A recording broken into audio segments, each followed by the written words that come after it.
महर्षि वाल्मीकि रामायण भाग 23 में आपका स्वागत है। महर्षि वाल्मीकि रामायण बालकांड के 23 भाग में है परशुराम जी का आगमन। भगवान रामचंद्र जी के विवाह के उपरांत परशुराम जी का आगमन होता है। हमारे वीडियो को ज्यादा से ज्यादा शेयर करना और सुनना जरूर। राजा दशरथ ने राजकुमार, उनकी पत्नियों, ऋषि, महर्षियों, पत्नियों, परिजनों के साथ अयोध्या के लिए प्रस्थान किया। प्रस्थान करते सभी और भयंकर शब्द करने वाले पक्षी आवाजें सुनाई देने लगी। पृथ्वी पर विचरण करने वाले वन पशु उनकी बाइयों ओर दौड़ने लगे। इस पर दशरथ ने वशिष्ठ से कहा, गुरुदेव, यह कैसी माया, जहाँ पक्षियों का भयंकर स्वर अपशकुन का शकुन सूचक है, वहीं मृगों का बायों ओर जाना शुभ अशुभ शकुन को सूचना देता है। दोनों प्रकार की शकुन की साथ क्यों हो रहे हैं? महाराज दशरथ के इस प्रश्न के उत्तर में वशिष्ठ जी बोले, पंछियों के भयंकर ध्वनि से ज्ञात होता कि कोई भय उत्पन्न करने वाली घटना घटने वाली है। मृग आदि पशुओं के इस प्रकार जाने से पता चलता है कि वह भयानक घटना सरलता से शांति हो जाएगी, इसलिए आप किसी प्रकार की चिंता ना करें। यह वार्तालाप अभी चल ही रहा था कि बड़े जोरों की आंधी आई और परिणाम स्वरूप वृक्ष पृथ्वी पर गिरने लगे। तभी राजा दशरथ ने भृगुकुल के ऋषि परशुराम दशरथ हुए। उनकी वेशभूषा बड़ी भयंकर थी। बड़ी बड़ी जटाएं उनके तेजस्वी मुख पर बिखरी हुई थी। नेत्रों में क्रोध की लालिमा थी। कंधों पर कठोर फरसा और हाथों में धनुष बाण थे। ऋषियों ने आगे बढ़कर उनका स्वागत किया। इस स्वागत को स्वीकार करने के उपरांत वे रामचंद्र से बोले, दशरथ नंदन राम, हमें ज्ञात हुआ कि तुम बड़े पराक्रमी हो और तुमने शिव जी के धनुष को भंग कर दिया। इस प्रकार तुमने अपूर्ण ख्याति प्राप्त की है। मैं तुम्हारे लिए एक और अच्छा धनुष लाया हूँ। यह धनुष साधारण धनुष नहीं, बल्कि जब गिरी कुमार परशुराम का। इस बाण का पर बाण चढ़ाकर तुम अपने शौर्य का परिचय दो। तुम्हारे बल और शौर्य को देखने के पश्चात मैं तुमसे द्वंद्व युद्ध करूंगा। परशुराम की बात सुनकर राजा दशरथ विनीत स्वर में बोले हैं, भगवान, आप वेद विधि स्वधाई ब्राह्मण हैं। क्षत्रियों का विनाश करके आप बहुत पहले ही अपने क्रोध को शांत कर चुके हैं।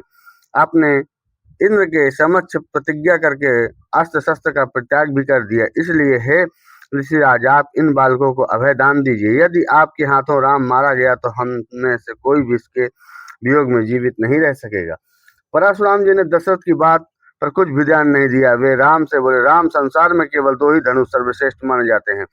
सारा संसार इनका सम्मान करता है। विश्वकर्मा ने इन दोनों को स्वयं अपने हाथों से बनाया था। उनमें से एक भगवान शिव के पास था और उसी से भगवान शिव ने त्रिपुरासुर का वध किया। तुमने उसी धनुष को तोड़ डाला। दूसरा दिव्य धनुष मेरे हाथों है, भगवान विष्णु का धनुष। यह भी पिनाक की भांति शक्तिशाली है। एक बार शिव और विष्णु में भयंकर युद्ध हुआ। विष्णु को देवताओं ने श्रेष्ठ मानकर शांत किया और शांत होने पर विष्णु ने भृंग ऋषि रीचक की मुनि को धरोहर के रूप में यह धनुष दे दिया। अपने पूर्व पुरुषों को यह धनुष मुझे प्राप्त हुआ। अब तुम एक क्षत्रिय होने के नाते इस धनुष को लेकर इस पर बाण चढ़ाओ और सफल होने पर मेरे साथ द्वंद्व युद्ध करो।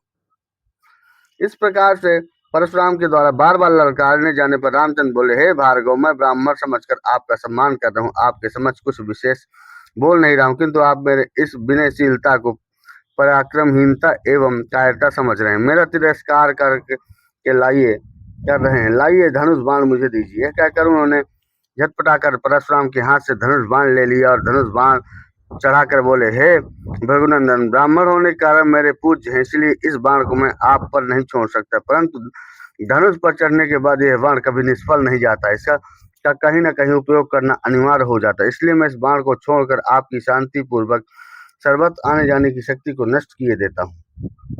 श्री राम की बात सुनकर शक्तिहीन हो गए। परशुराम जी विनय पूर्वक कहने लगे, बाण छोड़ने से पूर्व मेरी एक बात सुन लीजिए। क्षत्रियों को नष्ट करके मैंने यह भूमि कश्यप जी को दान में दे दी थी। उस समय उन्होंने मुझसे कहा था कि अब तुम्हें पृथ्वी पर नहीं रहना चाहिए, क्योंकि तुमने पृथ्वी का दान कर दिया।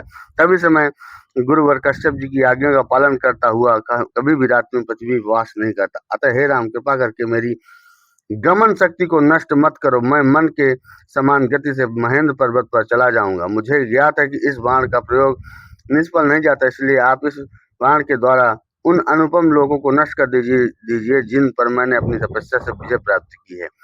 आपने जिस सरलता से धनुष बाण को चढ़ा दिया, इससे विश्वास होगा कि आप मधुर राक्षस का संहार करने वाले साक्षात विष्णु हैं।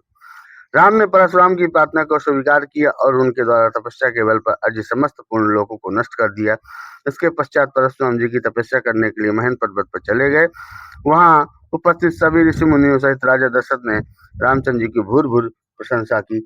24 पार्ट में है अयोध्या में आगमन। हमारे साथ बने रहिएगा। 24 पार्ट में मिलते हैं अयोध्या के आगमन पर। जय श्री राम, जय चित्रकूट धाम, जय बुंदेलखंड।